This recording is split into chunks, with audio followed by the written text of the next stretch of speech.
Hi everybody, I hope you're doing great. So I'm posting this September 10th, 2023.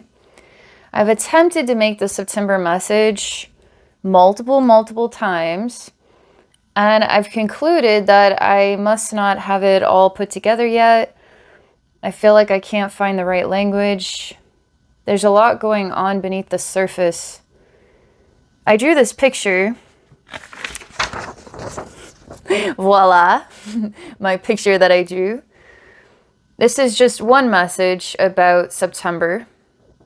This is just one message that keeps coming up that's important for me to share right now. And it's about, what are we listening to? Are we listening to what are the lines of convincing truth? All these things that go through our minds that are very convincing and helping to guide the way in the most sensible and sensical way, logical way. And what are we listening to?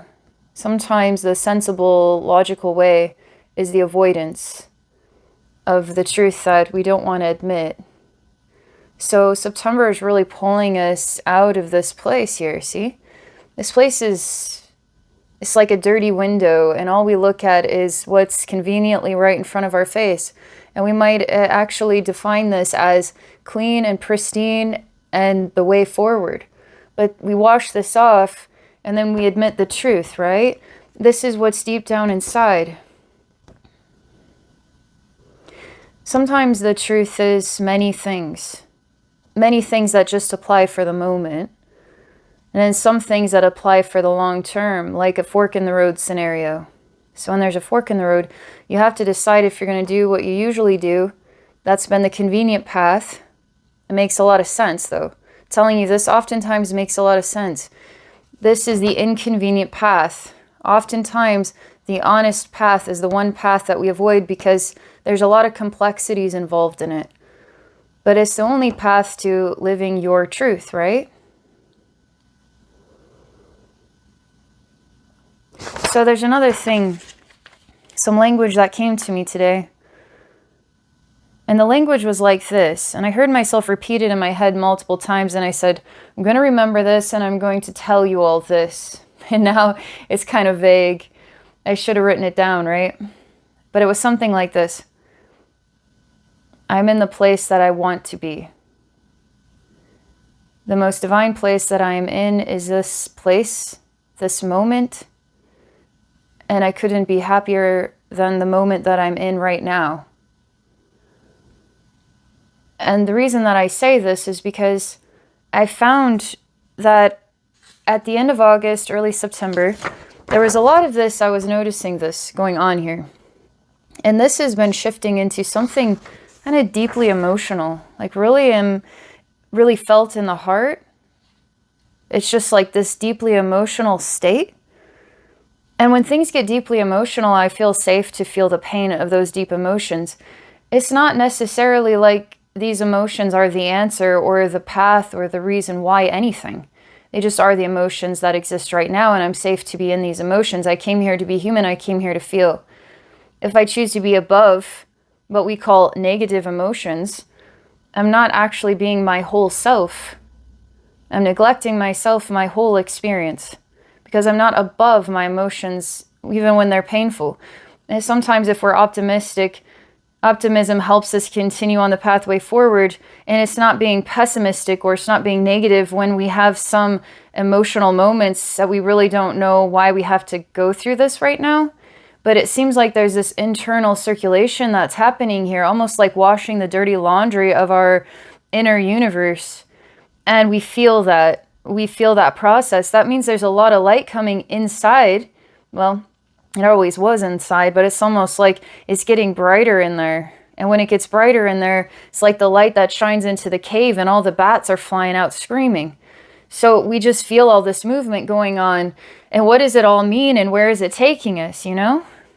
So step one is just be self-aware. And just pay attention. And don't be afraid to go deep down inside and to be the true you. And don't be afraid to just sit in uncomfortable emotions. I've been sitting in uncomfortable emotions It's almost like reconciling the timeline right now. And sometimes it's appropriate to just be in the now, but the now seems to get filled with the past, not because we thought about it, but just because we felt about it, just because it's sort of like blending into the day-to-day, and we're just asked to reflect upon it, almost like cleaning. We're just going through the old containers under the stairs or in the garage or in the basement, and we're just taking some time to just go through, touch this stuff, and say, okay, I did that. All right, what's next? We got to get into that, circulation, where it's not so much about the digestion process of all this energy information, but we did all that. Now we can actually move forward with some action. So I'm convinced that this September is a pretty bright month, even if it feels like a very vulnerable month. When it gets vulnerable, that's when the light is at its brightest. So when it's most vulnerable, there is a lot of light happening. And that light is shining into the wounded spaces, the uncomfortable places. It's asking us to really take some time to reflect and to challenge ourselves to walk in our truth, That's the only true life you could ever live, is the one where you're being honest with yourself and others, whether they understand. Doesn't matter, because you know who you are and you know what decisions are right for you. And that is when the light is at its brightest and we feel a lot of movement, a lot of change coming inside. And when the cosmic mirror in here is reflecting a lot of light, it's happening out there too. So in the world, the same thing is happening. So I had this conversation about dark night of the soul. I even made this little short. I did this, it's basically, I pulled it from that video where I talk about the higher self, the soul, the human. It was just a little short that I pulled from there. I thought it was a good message, basically talking about how only in the night can we see certain things clearly. So only in the night could we see the northern lights, or we could see the stars only at night. Okay, because during the day you can't see the northern lights, can't see the stars during the day. It doesn't mean they're not there. So night is an energy thing, is oftentimes seen as a bit of a shroud, a difficult path. And so when we go through the dark night of the soul, we're kind of being molded and shaped from the inside out, and it feels a bit torturous for a lot of different reasons. But really what's taking place there is the light is becoming clearer, and we are becoming the clarity of that light for others to see even. And so we have to go through these painful transformations, but we become brighter, we become more admirable, more wise. So if we can endure these dark nights, on the other side, there's quite a heap of blessings, So you could say that we could go through a dark night individually, but we could go through a dark night collectively. Like every human being on the whole planet working together as one body, we can go through a dark night together. And so something in the world is wanting to transform. And I feel like you could say across the whole globe, there's this Christ consciousness event, this unconditional love event, where the whole world is having to face this. Either the convenience and let's just keep doing the same thing and let's not challenge ourselves. But this is really powerful, and this is really strong right now, individually and collectively. So I feel like saying these things. So where I am right now, and everything just as it is exactly the place that I want to be. I want to be exactly where I am right now. If you could say something of this kind in your life right now, even if you're having a bad day, if you're having a great day, you can say that pretty easily. If you're having a bad day, a little bit harder, right? It's almost like you're acknowledging the wisest voice. You're acknowledging what's really hard to say, right? The truth. Because all this is saying, no, bad day, dark night of the soul, right? But the truth is, I couldn't be more glad to be in this moment that I'm in. This is exactly what I wanted. This is exactly what I wanted. Dark night of the soul. This is exactly what I wanted.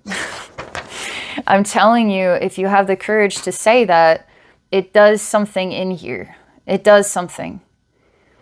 And don't be above emotions that are uncomfortable, okay? Because you're transmuting that discomfort. You're not going to get swept away by it. It's not going to take over you. These emotions are not going to control you. You are in control of them. sometimes we just hit a little bump in the road where we just have to feel some stuff.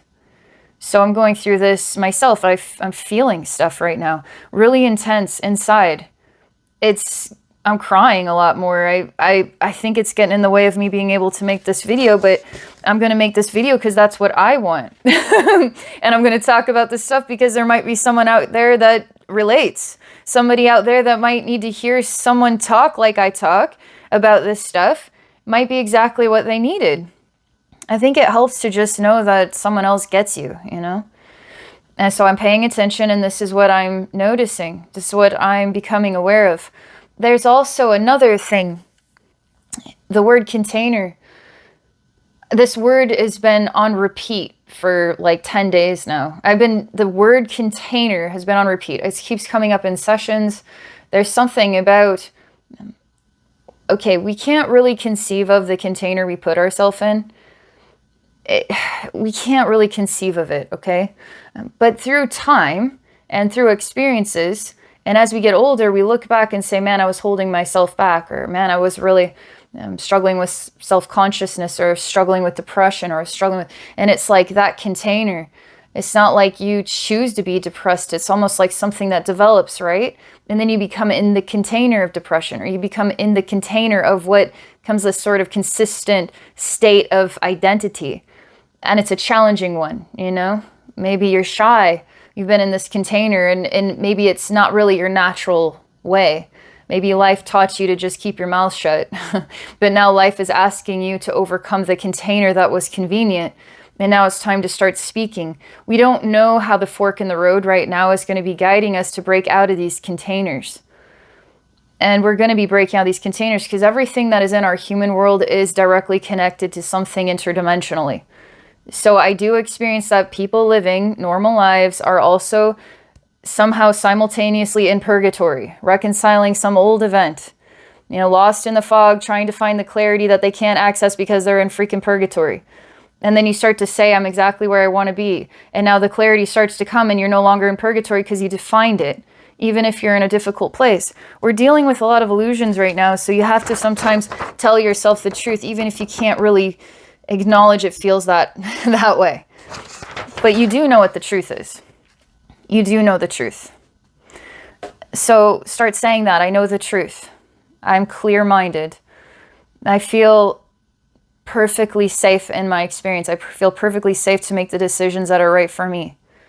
So this sort of stuff keeps coming up. So about this container, you know, we're breaking out of a container that was familiar, that was definable, let's say, but it really wasn't our truth, because it never was our truth. It was just a convenient truth for the time, until it's not really the truth anymore, because we're choosing the next level truth. And it's clearer now, okay? And so there's going to be a little bit of hard work involved in that. But I keep seeing the container turn into a glass, and the glass is full of water. And then the water represents 1,000 different things, okay, that we're trying to heal this thing and this thing and this thing and this thing and this thing in our life. And so one thing at a time, and it feels so slow, and it doesn't feel like it comes with all the answers, and there's so many problems, and then you look at the world today, etc. And then I'm showing just a little bit of food coloring, just like a little drop gets put into this glass of your life. And the food coloring just disperses into every single thing. And that represents Jesus. It represents unconditional love. It represents a master in love concept. I'm taking the complexities of the world or of your individual life and simplifying it down to I am kindness, or I'm a good listener, or I'm going to take the hard steps and I'm going to be that representation, and I'm going to be humble about it. And I'm just going to speak the truth, whether people like it or not. There's this unconditional love that challenges conditional love. Because conditional love is judgmental. It needs to fit you into a certain size, shape, box, whatever. But unconditional love says, you know what? I love myself enough to be honest and to be an honest person in the world. But if you can't love me enough for how hard I work to be this honest, then that's something you got to work on. And I'm just going to keep being me, and you can keep being you and learn what you need to learn in the divine time you need to learn it. There's something about this. And the more you choose the honest path, like there's the squeeze, okay? And then the dye just goes in the water again. And the water gets a little bit more and more intensely colored with unconditional love, with the power of know thyself, with the power of I walk my truth. Jesus walked Jesus's truth even to the freaking cross. He was persecuted for walking in his truth. It's a powerful message. It feels like this is the kind of light that's happening here. And we're going to feel about it, okay? So that's just another image that's been coming to me. The word container, we're breaking out of an old sort of convenient container, getting into some new experience of self-expression, living an honest life. It's challenging. We're feeling this stuff. We're paying attention, right? We're saying, you know what? I got to do it. I got to challenge myself. This is the lines of convincing truth. I've got to take ownership of what is the truth, you know? Step into that. I'm going to tell you one more thing. This was very interesting. It was a journey that I did just in my own time a couple days ago. It was the first time I ever saw through the lens of what was choosing chaos as a representation of love, okay? So chaos, what do you guys feel the definition of chaos is? Is it death? I feel like life and death is balanced love, okay? So love is hard learning, okay? It's letting go, it's death, it's growth, it's rebirth, it's all those things because it keeps the balance, okay? And it keeps creation expanding and self-discovering and sharing and etc. Chaos wants to just, on an insane level, just eradicate everything. It just wants everything to be destroyed. And then it laughs in the background like it lost its freaking mind. It's just like, it's some kind of twisted love, okay? It's love that is not in the balance of life and death. It's love that's just gone nuts. And it's just to such an extreme degree that you wouldn't really call chaos love. You would call chaos just madness in a way. It's like this it's like this never-ending destructive, mad force of annihilation of sanity, okay? It's just this chaos. Well, in this journey, I didn't anticipate I was going to appear in what looked like an alien spaceship. And then there were these, I don't know, insect-like beings. And then there was this big worm figure, like a Jabba the Hutt, but it was white and smooth. And this worm figure, it was the first time anyone had ever talked to me about just in the most neutral, calm manner. I was a threat because I represented creative love and balance, trying to align with love and balance, wanting to understand that through a human lens, etc. This represented all things must die. And through chaos, through the gift of chaos, and everything in the whole universe, every single thing in the whole universe, with the gift and the love and the mercy of chaos, all things will die. And when all things die, then everything can be born again into a brand new story, thanks to the gift of chaos. It's like, okay, so for the first time, I can finally understand this motivation for let's just destroy everything. And then we'll be the master of nothing left. Wow, I could be the ruler of the only person in the whole entire universe and be completely miserable. Like, I achieved the goal, you know? It's like, I try to, in my mind, imagine at the end, like the end game of destroying everything and becoming the supreme leader of all things dead. Like, what did you really achieve? Like, that's why it's so ridiculous. I find this sort of chaos motivation or the dark side that wants to destroy everything. I just find it so ridiculous. But now I finally understood what was on the other side. Through this big worm's eyes, I was able to see that when everything is dead and everything is destroyed, that we could all live in a new story. And that's why I was a threat, because I didn't relate to that. I feel like all creation needs to continue to expand and learn and grow and share in the experience. But this just wanted all things to die. It just wanted it to all be over now. All of it to be over. I had this experience just a few days ago in the midst of all this interesting energy stuff that I'm paying attention to, trying to compile it to make a video about it. And I feel like you could say on planet Earth today, do you notice this? Do you notice that some people, even in all of their smooth talk, it's almost like beneath the surface, their actions and their behavior are aligning with this inspiration to destroy all things, even if they were to say they are the savior of all things. It's like the master of lies is given the gold medal, and then the one who speaks the truth is the one who dies on the cross. You know, it's like the truth must be outlawed and the lies must become the new truth and chaos must now rule. But I'm not going to stop being who I am. I'm just going to keep being who I am. And that is a threat to chaos. That is a threat. But that's not my problem. I started to understand that souls who have done, you could say unreconcilable things, like the ultimate sin or something. All things are reconcilable in time, okay? And reconciling is really just the soul's ability to look through the lens of their own eyes at the choices they made and how that impacted every single thing in an infinite universe across all time.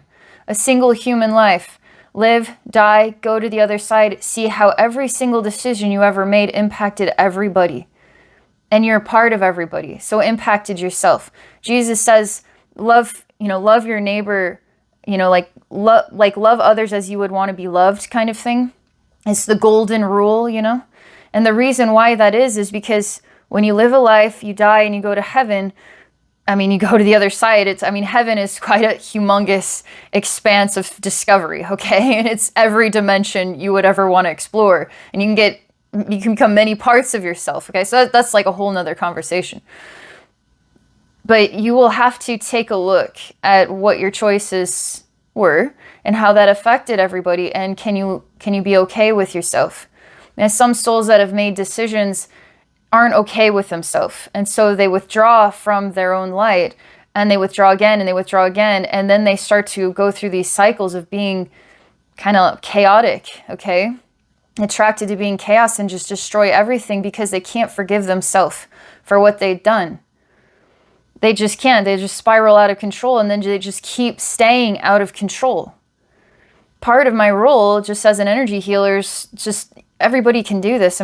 Anybody can just relax for a minute, state an intention, because we're part of everything, So when you state an intention, hey, I want to go heal, all the soldiers that died in World War II or all the Jews that died in the concentration camps. Like, I want to heal some kind of pain or wound in our collective body that spans across time. You just close your eyes and now your imagination will show you what you need to see and will show you what you're able to actually access and heal at this time. And now you're part of the movement of love balance, the life-death balance, because you're not just a human being, you're a cosmic being. You're part of everything. And so if you deny yourself this awareness, you kind of truncating your complexity. And then you're allowing your ego to tell you, well, that's ridiculous. And now the next thing you know, there is no such thing as life after death. You just become dust. I can't fathom that concept. I can't fathom it. I've even seen souls that get stuck because they decided that there is nothing after they die. So they just are still in a dead body waiting. It's just, they eradicate the concept of life after death in their human form and their soul believed it. So they just stayed and they honored the original intention that there is nothing left. So we have to be there for one another. We have to bring the song back and the harmony back, It's like now's the time for some kind of big thing. And everything that I'm talking about is just a part of this message, It's not the chaos that's going to be there to hold you when you're afraid. It's going to get rid of you. Because whatever drives the chaos can't love itself. Cannot live with itself. Has to destroy everything that is love in order for it to be okay now. But everything that is love must stand for love. And must say this has to be reconciled. It has to be held accountable. It has to be. And only the truth. You see, only the truth will ever hold anything accountable. If you avoid the truth, you are not holding yourself or others accountable. All this stuff is mastery stuff. It's Jesus level stuff. It's the little dye in the water that actually reaches everything and it starts to get everything back into love balance instead of chaos and the destruction of all things in order to suit the needs of the most insecure of us. I'm not I'm not choosing that. I'm not choosing that. I'm going to choose to keep standing for what I believe in, and that's all I can do. And I know that. I know thyself that enough, you know? All right. So I said a bunch of stuff. That was a lot of stuff I wanted to say there. I also did want to do a journey. I actually want to do this for all you guys. I want to do it for me too, because I'm very curious to see what the universe would like to share, just to reveal some information for right now. Anything that might be ideal to, you know, just reflect on. All right, so I'm going to close my eyes, and my intention is, universe, share some support with us, some wisdom, some perspective here, empowerment, enlightenment, all those good words. I like those words. Something that's going to help us, something to reach our hearts, something to guide our steps with confidence. Help us break free from any containers. Help us to see the containers we put ourselves in. Help us to stand strong in love and in the truth. And so then you can move this from help us to, I'm strong enough to stand in my truth. I'm strong enough to say the truth. I'm strong enough to live the truth. I'm happy just right where I am. I'm honoring the place that I'm in. This is the divine place where I stand. My life is divine. I am honoring this. It's something like, this is exactly where I want to be. You know, even if I was in a Jewish concentration camp, could I have the courage to say this is exactly where I want to be? Because I could trust my higher self enough. I could trust the universe enough. I could have faith enough that even in the most horrifying circumstances, that this could be exactly where I want to be. And that I could feel safe in even that horror. It's a very interesting statement. Okay, so we want to show us.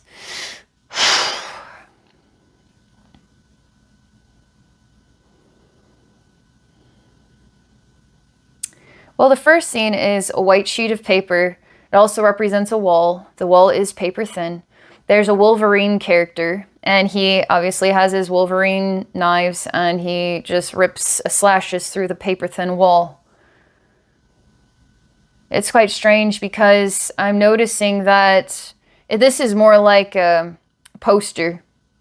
But what's in the poster is its own dimensional space. So let's say it's a poster of some people sitting at a table. Well, in their dimension, there's dimension. So they can do things in that poster world. Whereas in my world, this is my dimension. That's just a flat space. But it's an animated flat space, just like your TV is a flat space. But in the TV, there's an animated space, right? I still hear Wolverine has slashed this paper thin wall. And then I see into a flat space that also represents having dimension.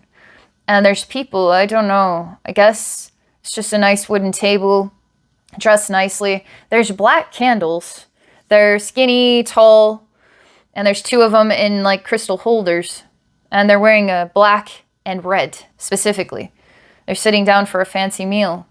It's not necessarily the most ornate wooden table I've ever seen. But because of the candles, the crystal holder, the sort of place, like the plates, the glasses, the dress, you know, the way their attire is, it reflects high end. I don't want to get into their world, though. Something tells me that as sort of, it's like a fancy feast. It's like the commercial where they put the cat food in a crystal dish and then they ding it and it makes a nice sound and the cat comes running. It's like a fancy feast. But something about the scene and the way that it emanates to me, I want nothing to do with this fancy feast. I don't. And then my guides say, well, why are you looking into this window? And I say, well, I don't know that I personally chose this. Maybe something in my soul chose this. I, Abbey, don't know why. This is the window that I'm shown, that I happen to be looking in. I'm choosing to do this journey. So I don't really know what else to say about that. Okay. Okay, so they're reiterating. Why are you looking through this window? If you want nothing to do with this fancy feast, why are you looking through this window? Okay. All right. I'm going to ask my heart.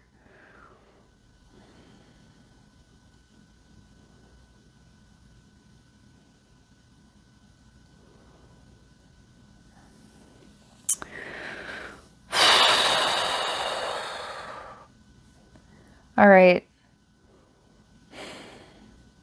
Energetically, when I look in, as I said, something doesn't feel right.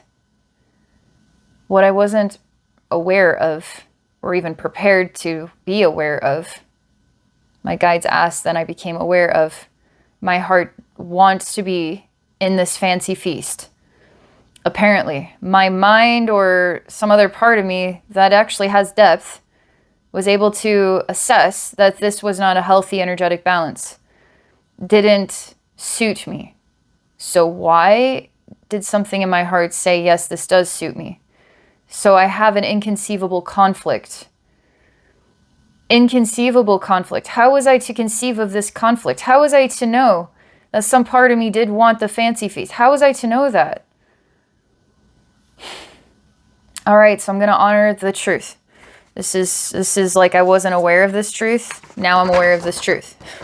The truth is apparently I want to go into this fancy feast. And energetically it's creepy. It's like black magic. It's dark mass. Vibrationally it's dark and twisted, okay? So why in the world does some little part of me want to be here, but it's loud enough that it's where I want to be? Apparently. So I go into this flat sheet and I go into the fancy feast and I'm dressed in both black and red. It's kind of odd, like I'm male and female. I have a tuxedo top on and then I have a poofy red really fancy material sort of gown part. Oh man, I'm telling you what, the conversation is unbearably boring. It's really hard to contain myself here. You guys, energetically, I can't deny the truth is the conversation is boring. The truth is energetically not my style, okay? But something deep down inside says, I want to be here, so I guess I want to be here. Okay, I'm going to ask my heart, what do you want to do next? Well, we're eating pate, apparently. So my heart wants me to taste the pate, so I am. Not necessarily my taste either. I don't want to eat this, but I'm going to eat this.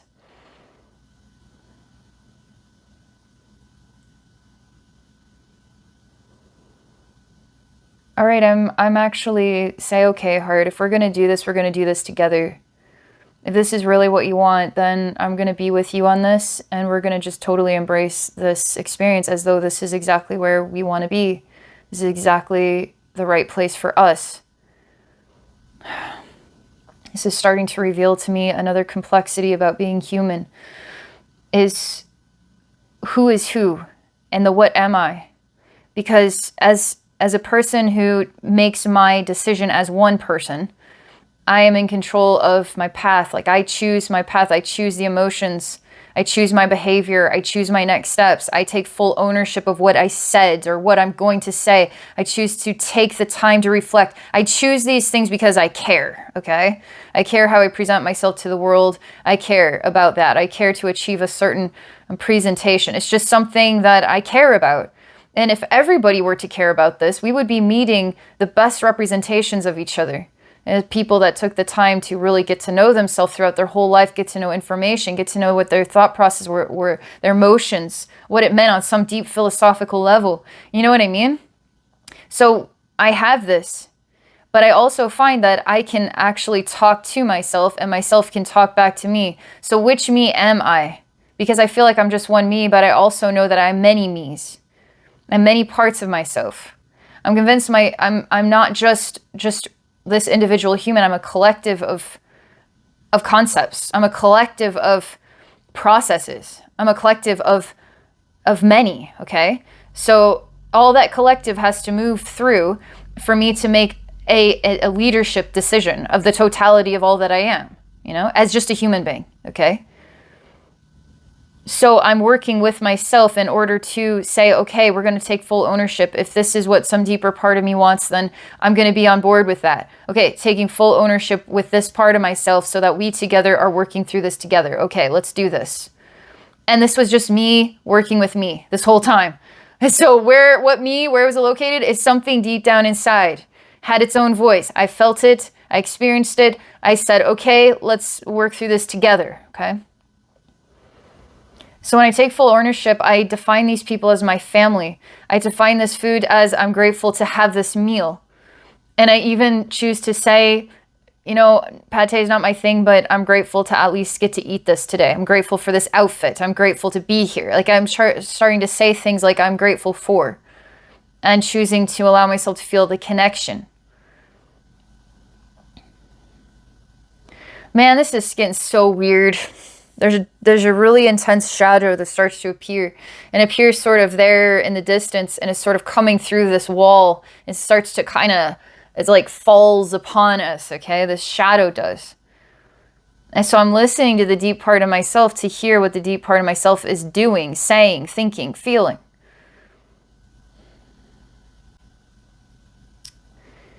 And man, this is some of the hard stuff that this makes a lot of sense. We're all going through something really complex here.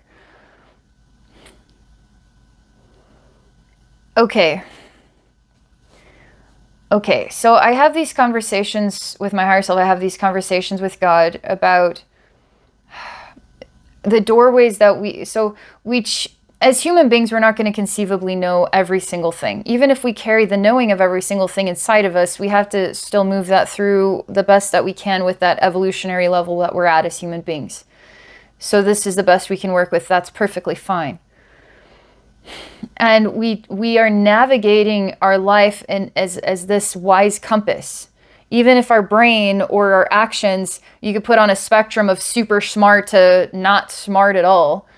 But the wise compass is wiser than our mind.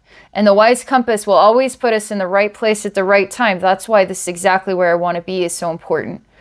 They're really dark events that are exactly where we want to be. Why in the world would we want to be there? There's gateways that are taking place here that gives us access to other aspects of the tree of life, you could call it.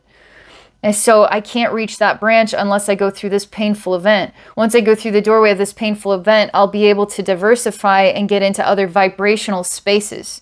Because sometimes the vibration of pain gives us access to other dimensions that are working with the same sound patterns. And we might be trying to access our soulmates that are stuck in some dimension that we can't get to unless we ourselves go through something of pain too. And so we don't know conceivably as human beings why we choose our paths, but the wise compass does know. So we have to completely have faith in that. I'm still Abbey. I'm still going to choose whatever logical thing makes the most amount of sense, but I'm always open-minded to something deeper that I can't understand, even here. All right, so my guides are asking me, because I'm meant in this scene, it's sort of like a, what would you call it? Simulation of sorts. And I'm not supposed to really, I'm supposed to be uncomfortable. I'm supposed to be uncertain. I'm supposed to want to feel like getting out of this. This is a bad idea. Why would the wise compass put me in this circumstance? Why am I even listening to the wise compass? The wise compass has obviously lost its mind. But everything inside me, I know that it hasn't lost its mind. I just don't really like the situation that I'm in. And I don't know why I have to be in this situation. So I'm arguing with it. This really stinks. But in the simulation, I'm just going to be completely aligned with it. This dark shadow falls upon us all, and we all pass out. And we start to sink into the ground like becoming just a layer of mud. We're all the same mud. And there's a very small part of myself that steps out of the mud. It's just a little tiny speck of light. And the speck of light is given a next level clarity about this dimensional space. And it's actually left everything behind. Every concept of what I had conceived of myself to be, the part of me that stepped in the window and had the meal and was grateful for everything and blah, blah, blah. Leaves it all behind. It was just a tool. It was just an avatar. It was just whatever it needed in order to get into this next place. And it was all sort of like guided by this intense love, guided by this compass. It's not about what we define as good or evil. It's just about the next experience. It's very hard as a human being to digest that, you know, because so much matters. But sometimes when you see it like this, it was all for the moment and now for the next moment. It's just so weird, you know. I'm just a tiny little speck of light like a diamond. And I'm gravitating a very long distance, which is strange. In the energy world, you could be anywhere you want to be instantaneously. But also there's sometimes this sense that it takes time to get to the place you're going because that length of time is part of the doorway itself. So you just have to go with it. This is a very long time for the energy world, and I have to endure this experience of time. And it seems to me that I'm going to appear at the top of a mountain. I keep thinking about the top of a mountain. It's covered in snow. But there's a door at the top of this mountain that I'm working my way towards. The only way to get to it was to get through this poster, or this flat sort of sheet, or whatever you want to call it, into this weird dark mass, this fancy feast. The shadow cast upon us, we all become mud. A tiny part of myself gets out. Okay, I'm just going to keep going, and I'm going here. Bam, now I'm there, okay? At this door of light. Oh, this is going to get crazy, you guys. Okay. So at this door of light, I'm having a kind of one-on-one private conversation with God. And it's like the most holy, most sacred, most beautiful, riveting love you could ever fathom. It's the type of love that loves you enough to allow you to decide what you want to do with your life and doesn't ever stop you. That's called free will. It's the kind of love that is powerful enough to allow you to have complete and utter free will. That is powerful. That's hardcore. It's not the zero control, you understand? It's allowing things to play out, even if everything dies, and being okay with that. That's a powerful love. I'm absorbing this information. I'm just absorbing the information. I'm a part of myself is watching. Tiny little diamond, a little speck of light here at the door. Inhaling and exhaling this profound conversation with the love of all. Inhaling, exhaling, getting brighter, brighter, brighter like a star. Next thing you know, it shoots right into my third eye and I'm back at this strange table as though nothing ever happened. And I'm looking at all these people and they have dark eyes. And this is where the laughing part of me just starts to come in like, God, can we talk about something that makes us all feel good about ourselves? Like, I don't know what to do right now. I'm just like at this table, like I'm fidgeting. I don't know what to do right now. I'm like clinking my fork against the plate. I just making noise that just overrides whatever the sound is, like dull, dry scratching. And now I'm the part of me that says this is ridiculous. This is just an absurd use of your time and energy. Why did you all congregate together to have what experience? Was it for yourself? Was it for each other? Was it for your ego? Was it for some kind of fantasy idea of power? Was it for what, to be a servant of the Dark Lord or some stupid thing like that? What was it for? And I just stand up and I say, this is not me. This is not me.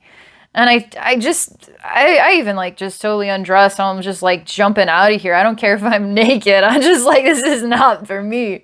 I'm making my choice and I'm making it loud and clear. I'm done. Then I walk through the wall and I'm confronted by a representation of Jesus. And then Jesus says, am I better than them? And I say, I'm not above or beneath them.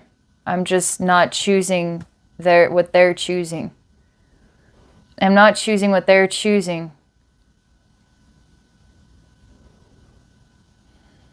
And then Jesus asks, well, where do you stand now?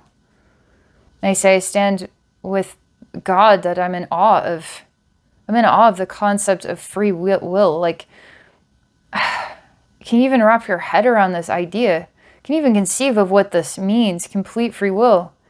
God does not come down and tell me how to navigate my life. And I'd really like to know sometimes how to do that. But the thing is, I already know how to do that. If I could just listen to what's inside myself, even if I'm putting myself into a ridiculous situation, I'm doing it because I need to be there at that time. And then through that, I acquire something unexpected because my mind can't conceive of everything.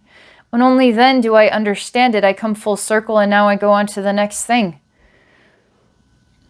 And what's interesting is I couldn't have had that moment at the door with God if it weren't for that dark mass people.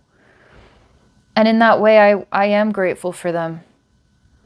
Because nobody is above or beneath anybody else. And we're all in this thing as equals.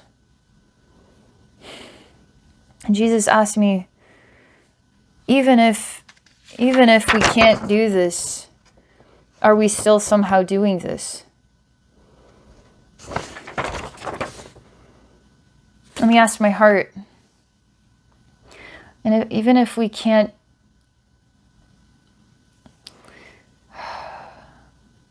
I tell him this. I say it takes a lot of courage, and I know it does because I challenge myself to do this. To say the thing that I don't want to hear myself say. And sometimes I don't want to hear myself say it because it's the defeat that I don't want to admit. It's stupidity I don't want to admit. It's, whatever I defined it as, but it feels not good, Or it's the reality of a new challenge that I don't want to admit that I want because it's going to complicate my life.